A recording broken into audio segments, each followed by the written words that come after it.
Nós falamos agora sobre a parte jurídica envolvendo o julgamento da suspeição de Sérgio Moro e a decisão do ministro Edson Fachin do STF, que anulou as condenações de Lula na Lava Jato. Mas agora eu queria que a gente pudesse abordar o lado político. Na avaliação de vocês, como é que está a possível participação do petista na eleição de 2022 e se ela deve afetar de alguma maneira a disputa? Amanda, você começa.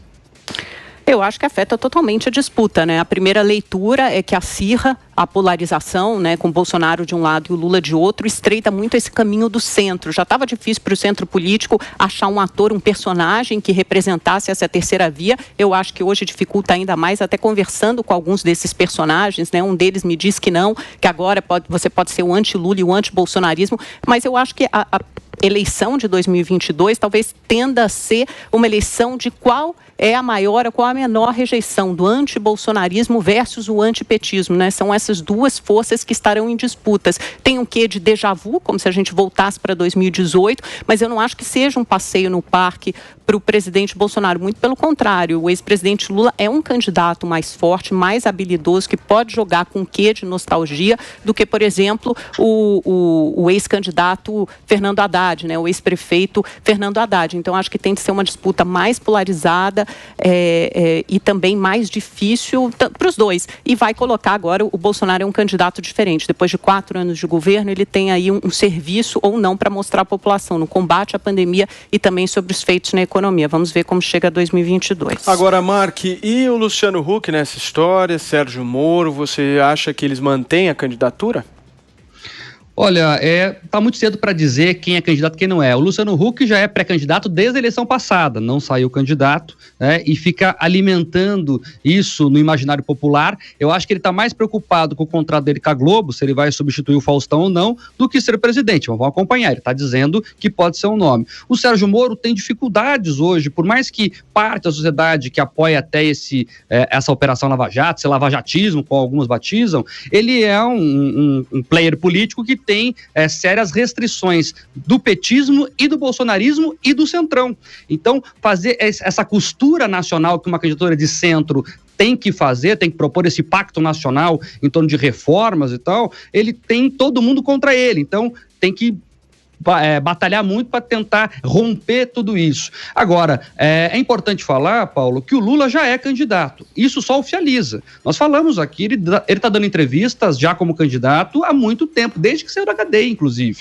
E eu concordo com a Amanda, viu? Tem muito analista dizendo que o Bolsonaro quer o Lula na disputa, que é mais fácil para ele. Isto não é verdade. O PT sabe fazer campanha, já ganhou 4 eleições presidenciais, tem capilaridade política em todos os municípios praticamente, tem base social.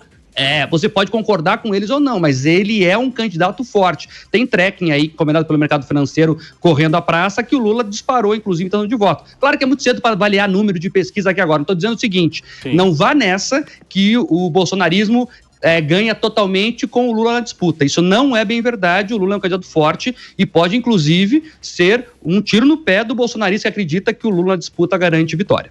Constantino, você concorda com o Mark? Realmente o Lula é forte? Olha, eu tendo a concordar, sim. Eu vi, inclusive, essa mesma análise. O próprio Mark e o deputado Paulo Eduardo Martins fizeram mais cedo essa análise na Jovem Pan do Paraná, né? E eu tendo a concordar. Nunca é boa estratégia subestimar o poder de uma quadrilha como a do PT, né, cujo capo é o Lula, ou melhor dizendo, ex-corrupto, porque senão, hoje em dia, graças aos amigos do Supremo, a gente tem até medo de levar processo de chamá-lo de corrupto, coisa que ele é. Mas, veja, tem massa crítica, tem intelectuais apoiando, artistas, tem sindicatos, a turma está um pouco minguada de mortadela, mas sempre é uma força, né? Até porque vai com muita sede ao pote, querendo retomar o controle do Estado para poder justamente viver mamando nas tetas do Estado, como sempre fizeram.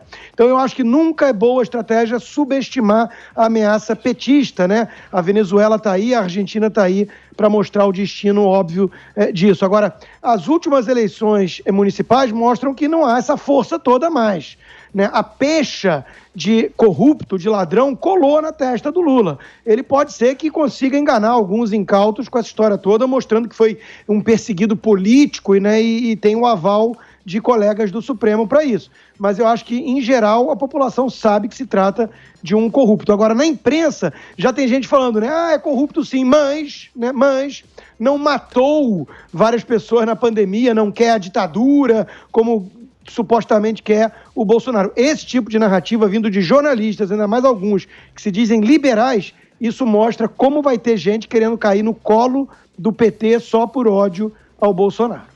Amanda pedindo a palavra.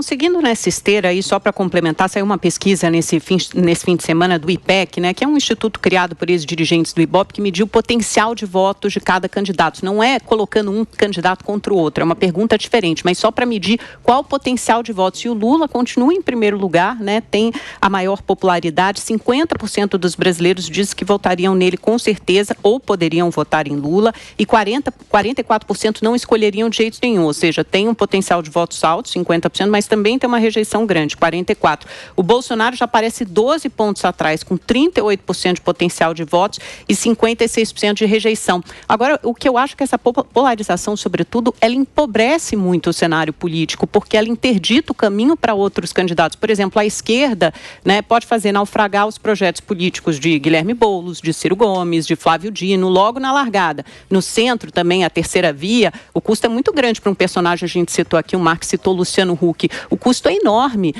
diante dessa polarização, dessa incerteza, para o Luciano Huck abandonar o seu status de hoje e entrar numa campanha totalmente incerta como candidato à presidência da República. Então, também interdita esse caminho da terceira via e acirra essa polarização. Então, de um modo geral, eu acho que é bastante ruim o cenário.